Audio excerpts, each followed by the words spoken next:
West Indies Cricket, Caribbean Cricket Podcast.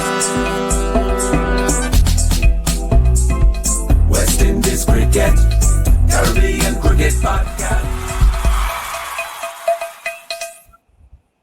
Yes, ladies and gentlemen, welcome back to another edition of the Caribbean Cricket Podcast. I'm one half of the Caribbean Cricket Podcast, Machel St. Patrick Hewitt, and with me as ever is my partner in crime, Santokie Nagilendran. Santokie, how you doing?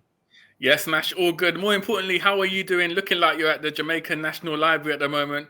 Back in Jamaica, obviously you got given a traditional Jamaican greeting, being left by your driver, stranded at Montego Bay Airport, but you managed to make it safe and sound. How are you doing, Mash? Yeah, you know, all good. It's been a hectic 48 hours. Finally got home from Sangster International at midnight. Had about a 6-7 hour sleep. Went down to Kingston, saw a couple people, headed over to Sabina Park and caught one almighty L. Well, you've left out the most important part, Mash. You caught an almighty L. Your dad caught strays as well, Mr. Hewitt. You took him to Sabina Park as well to witness the L live in the cup. Listen, I'm a bad man, you know. I messaged him a week ago or so saying, listen, I can get you a free ticket to get into Sabina. Do you want to come? And the man said, no, he's not coming.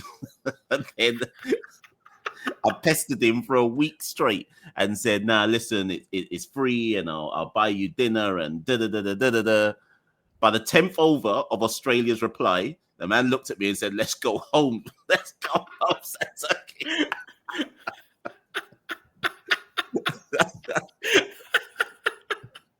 He's never going again, you know. That's it. That's his official retirement from watching West Indies. That was Dre Russ's retirement and Mr. Hewitt's retirement from cricket out here. But Mash, let's talk about that because obviously you were privileged to be at Sabina Park yesterday for Dre Russ's last international game. Firstly, what was the atmosphere like? And obviously West Indies lost, but beyond the result, what was it like at Sabina Park? The atmosphere, everything going on, the crowd, for you live there at the stadium. Yeah, I think first things first, we've got to big up First, I want to big up Attaché, David, the people behind Cricket Cave. Obviously, we had Attaché on maybe about a year ago when he was speaking about the kind of initial premise behind the idea of Cricket Cave and what he wanted it to become.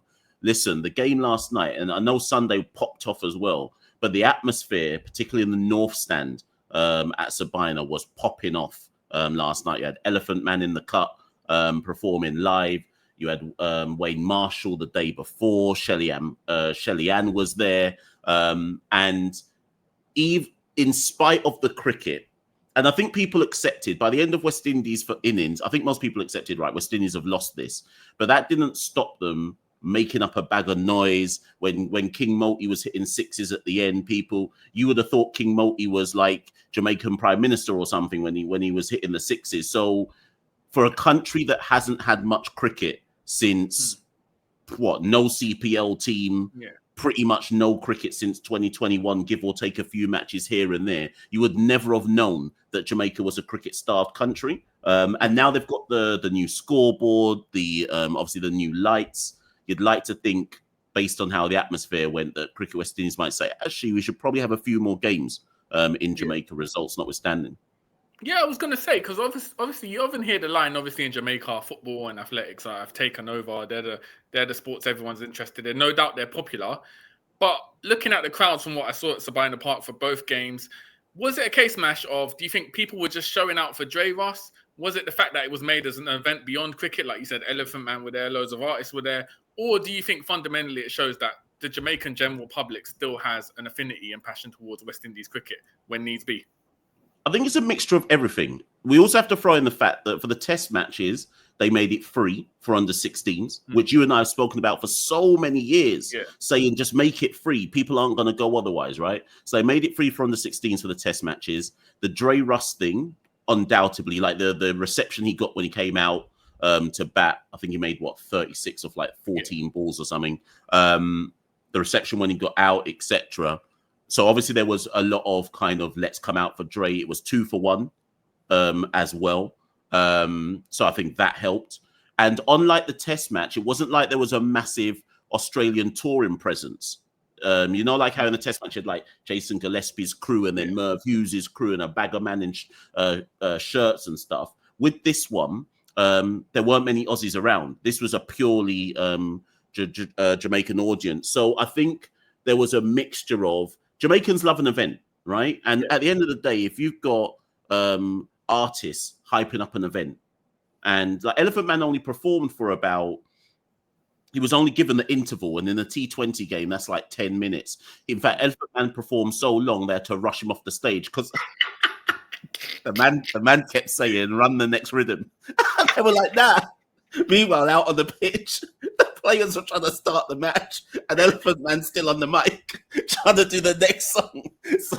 So I think all of that brings a level of hype and a kind of I must see this. And I think that given on the pitch we don't win many matches, you have to generate something else off the pitch to make people think they should be there. Yeah, well, I was going to say, if there's an artist that could stop a cricket match, I'm pretty sure Elephant Man's one of the few that could call that on. But, Mash, let's talk about it. This episode's obviously about Dre Russ. He announced his international retirement. Before we get into sort of his legacy on West Indies cricket, Dre Russ, at the end of the 2024 World Cup, he dropped the promo saying, look, no one's doing it like me. I'm Dre Russ. The young'uns, they ain't stepping up. So I'm going to play until the next World Cup. So it sort of was in everyone's mind, all right, Dre Russ, he might not show up for bilaterals, but he's going to be here for the next 2 years. And his finale will be at the 2026 World Cup in India. Obviously, he's probably played more games in India than anywhere else with the Kolkata Knight Riders franchise. So he knows the grounds well. He performs well there. Were you surprised to see it sort of came up abruptly that Dre Russ had announced he was retiring in this series at Sabina Park prematurely before that World Cup? What was your initial reaction to that announcement? Yeah, I'm still trying to dig. So funny enough, at Sabina yesterday, I was digging. I was asking enough people who I thought would know what the real reason was. So I spoke to, obviously I'm not going to give my sources away, but I spoke to a few people and I was like, listen, is this a personal thing? Like, is this a thing where Dre's got a personal issue with Sammy and therefore that's why he's stepping away? And everyone I spoke to was like, nah, this ain't no personal thing. You know, like how with Puran's when we were like, is there some level of personal issue here, right? So they were like, nah, it's not a personal thing, which leads me to believe, Santokie, if you follow Dre's form in the last, let's say 6 months, and I'm talking in like domestic franchise leagues as well, he ain't been, and I say this with due respect to Dre, he ain't been popping off. Whether it be Major League Cricket, whether it be IPL, whether it be this, whether it be that, he's not been, obviously, and there's obviously the law of diminishing returns. He's 37 years old now, right? Of course, he's not going to pop off like he used to. But given Dre's statement after the last World Cup was there's no one out there who's better than me in West Indies cricket, maybe he has just taken a look at it and gone, okay, right. You've got Jason Holder, who's obviously locked in for the World Cup. You've got Romario Shepherd, who basically is a version of Dre. That's those two. Remember, we did that episode where we looked at the three of them and said, who's our actual all-rounders? But then you're looking at someone like a Matthew Ford, who played in Ireland, and you're looking at him and going, well, Ford can bat. Ford can bowl. So maybe he's looked at those three in particular and thought, is my presence elevating the side? Am I significantly above Jason Holder's level and Romario Shepherd's level to the point where I should keep them out of the side? Maybe he's looked at it like that. And also, the final thing I'll just throw in, Santokie, how many chances are you going to get to retire on your own terms in your own country? And maybe that sway of, I could just retire in Jamaica right now. I'll never get this chance again. Why don't... So, and I think it's the latter. I think it's just circumstance. Jamaica was coming up and it's like, wait a minute, my form's off. And I get the chance to possibly retire at home, and I just wonder if it went down like that. Yeah, you know what? This is a really interesting one because obviously you'd messaged me a few days before the official announcement and said, look, people in Jamaica are saying Dre Russ is going to retire, and I was like, what? Because in my head as well, I thought he's retiring at 2026 World Cup. Now, this isn't a slight on Dre Russ, but generally speaking, professional athletes don't retire with their own accord, right? They're usually given a tap on the shoulder and saying, look, it's time, your time's up. You're either out the squad or we don't see a long-term vision for you. So if Dre Russ did decide, look, there's diminishing returns, I'm not performing as well as I could be, am I hampering the West Indies side ahead of this World Cup? Then that's a very selfless act. And that, I guess, would show his love for West Indies cricket above all else. Now, the counterpoint is going to be, were there discussions with Darren Sammy? And Darren Sammy said, look, Dre Russ, you're not performing well. We're going to rotate you in and out of the side. We're looking at other options, younger options coming in. And Dre Russ just looked at it and thought, okay, cool. I'm playing at Sabina Park. Here's a chance to retire in front of my people, in front of my home crowd. I'll just get it done. I've played in World Cups before. I don't need to try and fight to get to this World Cup. So it's interesting to know what dynamic would have taken. Obviously, it's hard to know. We don't know Dre Russ, so it's hard to know what led to it. But I was surprised to see that. But like you said, Mash, usually with Dre Russ, if he's not performing in bilaterals, he's causing some sort of madness at the IPL or some sort of franchise tournament where you're like, okay, Dre Russ is at least informed somewhere. But as you said, at the moment, his returns are diminishing across all franchise tournaments. So maybe he did just look at it and think, I'm not performing well. It's time to step aside. Do you think, a wider question, do you think we're going to miss him at the World Cup? Do you think Dre Russ is that sort of player where he's so explosive he could have shown up at a World Cup at a big stage? Or do you think this is going to eventually just benefit the side that Dre Russ isn't in it anymore and we can kind of blood in youngsters like a Ford and get him more regular game time? What's your sort of take of it in terms of on-field dynamics? So it's interesting that you say that, and I'm trying to look at my phone now to see if I still have the link. So when my dad and I were driving back last night, I was doing some research on, here it is, still got it. These are our T20 bowling figures since the World Cup, since the end of the World Cup. So after the World Cup, basically last year. Dre's numbers in internationals, where is he? This doesn't count yesterday's match. So in fairness, Dre's only played 3 matches since the T20 World Cup, bowling-wise. Yeah. Only 3. Wow, I didn't even realize it was that little, you know. One against England, one against Bangladesh, and the 2. Yeah, so 3, 4. But no, so I'm not in. This doesn't include. Yeah. This includes the first game against Australia, but not the second one, right? Okay, so he's taken 1 wicket, 6 overs, 1 wicket, 89 runs, an economy of 14.83. Right, that's a small sample size, but when you add in the diminishing returns in domestic franchise leagues around the world, that's worrying, right? Then let's look at the people who are his immediate kind of competition. Romario Shepherd, 17 matches for the West Indies, 20 wickets at an average of 24, economy 9.6. It's just with the ball, we're not talking about the bat. Jason Holder, 5 matches, not including yesterday, 5 wickets at 38, economy 9.8. And then Matthew Ford, 4 matches, 5 wickets at 19, economy 8.3. And again, like, some of that is small sample size, but I just look at that and think, well, hold on. Dre, when he plays, is seen as a bowling all round. He has to bowl, right? If Dre plays, he has to bowl some overs. If his returns with the ball is declining, then you're looking at the others like a Shepherd, a Holder, a Ford, and going, well, can they give me more with the ball? And then you equate that to his batting and say, is his batting overcompensating for what he's done with the ball? And again, there's all these question marks about. So I guess putting it this way and fast forwarding, by the time he would have got to the World Cup, I think there would have been question marks about added value to the side. We still would have played him because he's the GOAT. He's one of the GOAT generation. But that it's kind of like, do you remember of course you do. Remember when we went to the 2021 World Cup, which was postponed from the 2021, right? And by the time he got there, obviously they went for the GOAT generation. They tried to bring the band back together, Gale, Pollard, Bravo. And a few of them just looked like it was a 1 year too long. Yeah. I just wonder if that's the case here with Dre, that it might, if by the time he got to World Cup, if people be like, this might have been 6 months too long or a year too long. You've gone a bit too far here. Do you see where I'm coming from? Yeah, exactly that. And I think this closes a chapter on West Indies cricket. As you said, he was part of that GOAT generation. If you're looking at Gale, Pollard, Bravo, Narayan, Dre Russ, I know a lot of people would hit us on social media saying, oh, you've got to include Sammy in that. But I'm talking about, obviously, Sammy was a captain for the World Cups and done that. But I'm talking about just generally in T20 as a format.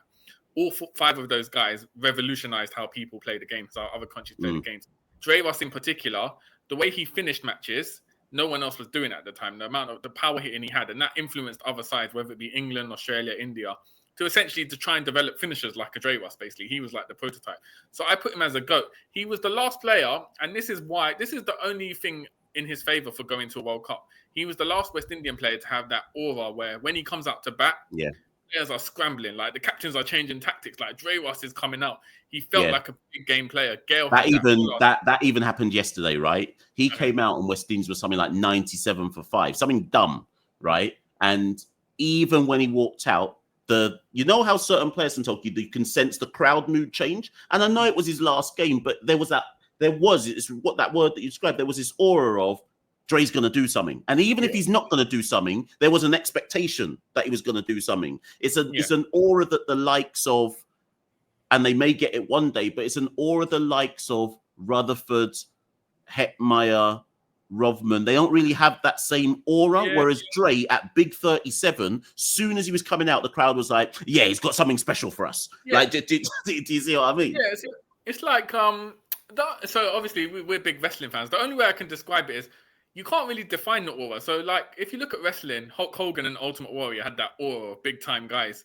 And then when they tried to follow up with, like a Bret the Hitman Hart, for instance, or someone like that, they were very good, but they didn't have the same aura, like that main event aura. And West Indies, even Poran, statistically, one of our greatest ever players in T20 cricket, but he doesn't have that big time aura that a Gale or Pollard would have. And that's something, I don't think you can teach that. I don't know how you have it. It's just something that you kind of build up your presence. And Dre Russ definitely had that. Let's go on to a wider question, Mash. So Dre Russ is retired. People see him as a T20 player. But he's had a 15-year West Indies career, and he actually made his West Indies debut in Test cricket away at Gaul, the famous 3-3-3 test when Gale hit the triple century. Dre Russ opened the bowling with Kamal Roach, batted at 9, part of the one Test club, only played one Test in his whole career. As much as he's achieved in white ball cricket, franchise cricket, West Indies, 2 World Cups, from a West Indian point of view, is he still an example of a missed opportunity in terms of he didn't go on to play Test cricket. He didn't play many ODIs as well. Obviously, injuries had a part in that. He essentially was boxed in as a T20 player when he could have essentially been a generational multi-format player for West Indies. Yeah, I think, and for this, I blame the uncles. I think there is a significant element of the uncle generation that will forever see certain players like Merce, see them as, boy, Santokie's gone, boy. There's whilst I wait for Santokie to fix his camera, I'll continue. There's a certain element of the uncle generation that see Dre Russ as a mercenary. Gale managed to be seen as one, and then by the end of his career, people acknowledge, Chris Gale gave to West Indies cricket. For whatever reason, for a certain element of West Indies society, cricket society, they've never fully accepted Dre as just somebody who contributed to West Indies cricket. There's always a group of people that want to add a caveat to be like, oh, he never did anything for West Indies cricket. And then when you say, yeah, but he's got 2 World Cups. Yeah, but he never played a substantial knock in those World Cups. But then when you then pull the numbers, right? So ODI cricket, and yes, injuries impacted him. He played 56 ODI matches, right? This is an all-rounder we're talking about. An average of 27 with the bat, strike rate of 130. And he took 70 wickets with the ball at an average of 31. Now, those numbers are significantly better than people realize. For an all-rounder who bats 6 or 7, that's actually all right. But the way people sometimes talk about Dre, you'd think he never did anything. Like you'd think that he was some guy who averaged 14 and didn't really contribute for the West Indies or do anything. Then when you look at his T20 international numbers, they're not amazing. Well, no, with the 86 matches, strike rate of 164 across 86 matches, average of 22. And then with the ball, he took 61 wickets, an average of 31, economy 9.4. And again, you'd think the way people talk about Dre that his numbers would be far worse than that. So this is what I think it is, Santokie. This is what I genuinely think it boils down to for Dre's legacy. He's part of the initial GOAT generation that went into franchise cricket. Pollard, Bravo, Gale, Dre, Narain. Those 5, for whatever reason, there will always be an element of cricket culture that think that they abandoned West Indies cricket, right? They won't look at the fact that when you add up all of his West Indies performances, that Dre actually played over 150 times for the West Indies across different formats, right? But then I think the other thing is, and the metric for did you contribute to West Indies cricket for some people, not us, is how many centuries did you score? How many 5-wicket hauls did you take? But Dre was never, like, that's not his game. Like, you see what I mean? You won't remember explosive innings where he scored like 63 off 27 balls, because those don't, and particularly in T20 cricket, those don't last long in the memory. So he doesn't have the legacy knocks that means that no one can criticize. Like Gale can't be criticized because he's got a legacy knock. He's got legacy knocks in his name. Dre doesn't really have a legacy knock, so people assume he didn't really do anything. Yeah, and for me, like with T20 cricket, it's all well if you're hitting big runs in bilaterals. For me, it matters in T20 cricket internationals. Essentially, the World Cups are all that matters, right? In T20 international cricket, and if we're looking at the 2016 World Cup, he was named in the team of the tournament. He took us over the line against India in the semi-finals. Yep. I think it was 3 of 20. Yep. So for me, doing that is more important than what his strike rate might necessarily have been in the bilaterals West Indies cricket. So he was a big-time player in that regard. And his legacy, if you're looking at him as a T20 player, we won 2 World Cups in a period of 4 years. There's not more you can ask that. Dre Russ was a pivotal member of that side, played the 2 World Cups. Don't forget, like a Pollard and Narayan only played 1, right? They didn't play the 2016, for instance. So Dre Russ was part of 2. He was part of the alumni that won 2 World Cups. So for that, his legacy is always going to be there. But like I think what you said, Mash, it's a certain generation of players, or it's conditioned with most cricket fans that unless you've done it in Test cricket or hit an iconic 100, you haven't got a legacy. What Dre Russ's game wasn't built for that. He essentially molded himself into a finisher. And in terms of being a finisher, he was the greatest over a long period of time. So for that, we have to salute his legacy and what he's done for us in white ball cricket. I agree. I think it's a shame he didn't get a longer run in Test cricket. I'm not entirely sure why he didn't, because of that period. 2010, he made his debut. I think the next test they went for spinners. And then after that, he sort of just... boxed in as a white ball player. And it's a shame because... as an all-rounder, he showed his capabilities. And it also points to a sort of the pathway at the time in West Indies cricket, because Dre Russ wasn't just thrown in from regional cricket, right, into the test side. He played for West Indies A, home and away against India A. I think he took 2 5-wicket hauls, and that was against, Rahane, Dhawan, world-class caliber players. And then he played test cricket. He got into even that period 15 years ago, you could see there was a different pathway. Whereas now we're throwing in guys straight from the regional into Test cricket and expecting results. So he was part of a different generation of yesteryear that highlights West Indies cricket, how we had a better structure in those days, at least when it came to youth players. But it was a massive shame we didn't get to see him have a prolonged Test career, Mash. It's worth pointing out. So obviously Dre said, because I want to go off that back of the point that you made about India, Dre says that his best innings for West Indies was the knock against India to get to the final of the World Cup. Again, when you consider legacy, so people say, what's legacy? Well, without that knock, do we even get to the semi-finals to then beat England and win in 2016? When Dre came to the crease, West Indies needed 77 runs of 41 balls. Now, bear in mind, this is 2016. In 2025, you expect that to be knocked off. In 2016, not necessarily. T20 cricket and advanced. Not every team had hitters like West Indies back then. Okay, the only teams who were seen, you see that equation, Santokie, 77 or 41. In the era of 2016, West Indies were seen as the only team that could do things like that. Whereas nowadays, it's like, you're just going to win the match, right? So Dre scored 43 of 20 balls and hit the winning runs to book our spot in the final against England. So, and I'm not saying, he's only a one-knock guy, but I do think that innings is worth highlighting just to kind of say to people, no, he did do something significant. Like this idea that he just did some random knocks in some bilaterals. No, like he played a critical role in us getting to the World Cup final.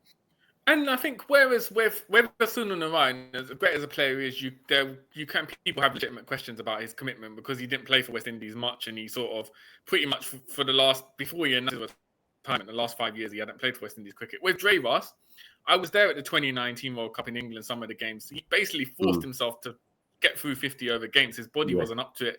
Every time he bowled an over, he would go to the boundary and he'd be on the floor with the physio just to try and get through the next over because he wanted to play one last World Cup 50 over. T20 cricket, during the Phil Simmons era, remember when he got thrown out of the side, he wasn't called up. He could have easily have given up at that point. I think he was like 34, 35, but he chose to come back, played under Sammy, played the World Cup, home World Cup. So I don't think we can ever question his commitment to West Indies cricket. I think he gave an interview last month to a media in England when he was over here saying it's not his fault. If he wanted to, he would have played all 3 formats. However, the West Indies, the powers that be, wanted him to be a specific white ball player, and he did basically what he was told to do. He carried on playing white ball cricket. So with Dre Russ, that commitment's always there, which is why I've always had a problem with people calling him a mercenary, because he's always been there for West Indies when they've come calling. So I think with Dre Russ, it's strange that his legacy does try to be undermined, but I think it just goes back to Mash, to what we say. With a lot of fans, particularly of a certain generation, unless you've done it in Test cricket, people think your legacy isn't as worthwhile as you know, someone who's if Dre Russ had hit a century somewhere in Test cricket, then people would rate his legacy, even if it was just one innings. They don't really value white ball cricket. But in terms of modern West Indies history, at least this millennium, those 2 World Cup smash are probably going to be as high as it gets for West Indies fans this century. Yeah. But listen, Santokie, on a serious note now, I was about to say, so on a serious note, we have nothing left now, cuz, because we have nothing left that we can boast to the world about. All the GOAT generation has retired. Nicholas Puran has quit, so we can't even claim him no more. So when you look around at who's left, there's actually no player where maybe hoping ODIs you could make that claim. But there's no player where you can go, and Jaden Seal, in Test. But we're running out of players where we can look at the world and go, yeah, but we lead the way in something. Like, is it too much of a hyperbole for me there to say that we have a dwindling global influence with this retirement of Dre? Yeah, and I think, do you remember 2021, the first half of 2021, me and you on podcasts, on social media, when the band was back together, we were bossy. We were like, you know what, these men are coming back. It don't matter what they're doing in bilaterals. When the band comes back, the band comes back. We're going to finish everyone off at the World Cup. These times we were out here. First game against England, 50-something all out. And, second game we were out, basically. Lost to South Africa. Done out here. But, Mash, we'll never have that boastiness again. There'll never be a period in time where we can confidently be like, oh, look, our team, we can do something. We got these GOATs, because that chapter is closed, Mash. And like you said, we've got nothing left to boast about. It's the end of an era. As much as people want to label them as mercenaries, they were the GOAT era in T20 cricket. And I think it's weird. I think people not West Indian appreciate that GOAT era crew more than people who are West Indian.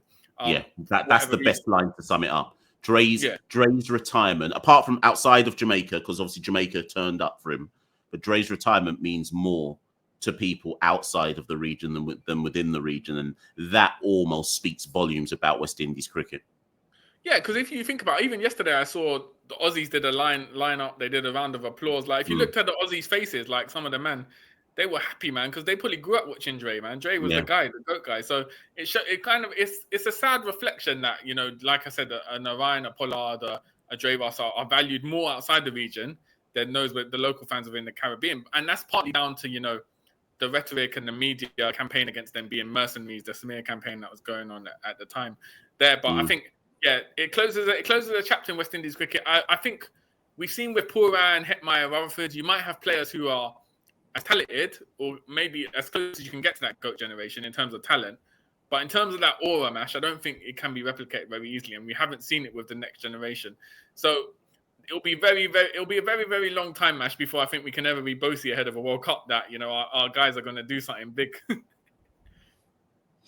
And with that, people, that brings an end to this particular episode. Listen, as ever, Santokie and I will be dropping content over the next few weeks. I'm in JA for some time yet.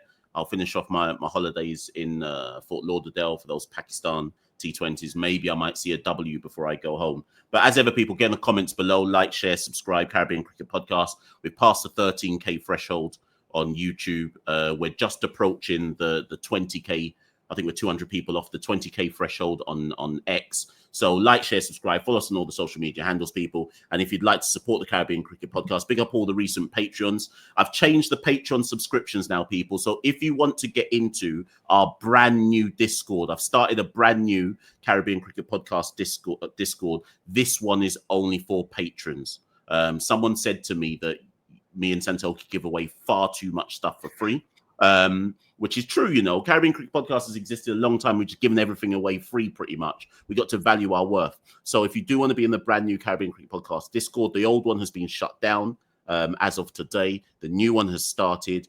Become a patron for as little as $2, £2, whatever your currency is, a month, and you get exclusive access to the CCP Discord. Those who pay more, obviously, you get the 25% off merch. There's a brand new merch run coming for CCP, so look out for that as well. Last words to you, Santokie.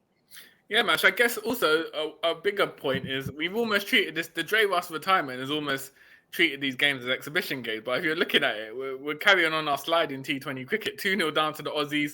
There's a chance we could go 4 or 5-0 down in this series. Listen, do you know what, Santokie? Maybe we'll look at the timings. Maybe we run up an episode later today, just looking at the actual T20, because our record since the World Cup, you could argue, is actually down horrendous right now. And there's an argument to be made about. In fact, let's leave it, Santokie. Maybe we'll run up an episode looking at that, because the T20 form ain't looking good at all. So people, I know people get in the comments and say, why are you not talking about the defeats? We'll get onto that. But I've been Machel St. Patrick Hewitt. Santokie's been Santokie. We'll see you all very, very soon. West Indies Cricket, Caribbean Cricket Podcast. West Indies Cricket, Caribbean Cricket Podcast.